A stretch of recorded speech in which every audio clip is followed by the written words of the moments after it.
ഡിവോഴ്സിന്റെ കാര്യങ്ങൾ അറിഞ്ഞതിനെ തുടർന്ന് അർജുനാകെ ഞെട്ടിപ്പോയിരിക്കുകയാണ്. ഇതേ തുടർന്ന് പിങ്കിയെ ഉപേക്ഷിക്കാൻ തനിക്ക് ഇഷ്ടമില്ല എന്നുള്ള കാര്യം ഒടുവിൽ പിങ്കിയെ ചെന്ന് കണ്ട് അർജുൻ അറിയിച്ചിരിക്കുകയാണ്. ഇതേ തുടർന്നാണ് അർജുന്റെ മനസ്സിലെ പ്രണയം പിങ്കി മനസ്സിലാക്കി തുടങ്ങുന്നത്. ഇതോടെ പിങ്കി തന്റെ അച്ഛനെ ചെന്ന് കാണുകയും വിവാഹമോചനത്തിന് തനിക്ക് സമ്മതമല്ല എന്നുള്ള കാര്യം തുറന്നു പറയുകയും ചെയ്തിരിക്കുകയാണ്.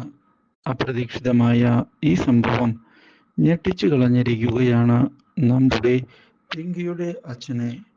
ഇതേ തുടർന്ന് പിങ്കി തന്റെ തീരുമാനത്തിൽ ഉറച്ചു നിൽക്കുകയും താൻ തിരികെ പോവുകയാണ് എന്ന് വ്യക്തമാക്കുകയും ചെയ്തിരിക്കുകയാണ്.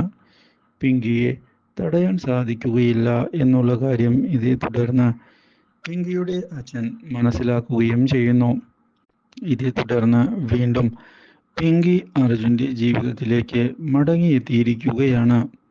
വീട്ടിലുള്ള എല്ലാവരോടും പിങ്കിയെ ഉപേക്ഷിക്കാൻ താനും തയ്യാറല്ല എന്ന് ഒടുവിൽ അർജുൻ തുറന്നു പറഞ്ഞിരിക്കുകയാണ്. അപ്രതീക്ഷിതമായ ഈ കാര്യം നന്ദയെ വളരെയധികം സന്തോഷിപ്പിച്ചിരിക്കുകയാണ്. Do like, share and subscribe.